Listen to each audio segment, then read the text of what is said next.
বিরিয়ানি খেয়েও নাকি গিফট পাওয়া যায়। তো আমরা গতকাল গেছিলাম মধ্যমগ্রাম আহার বিরিয়ানিতে।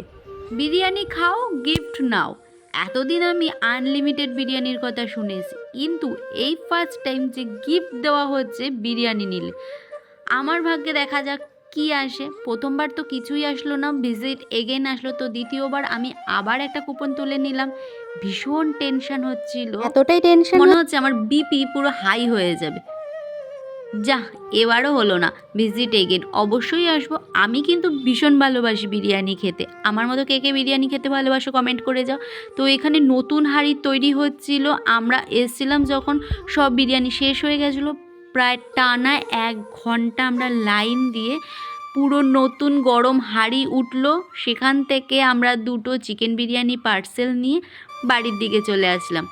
আর বরকে বলছিলাম, যা এবার বিরিয়ানি ছাড়া আর কি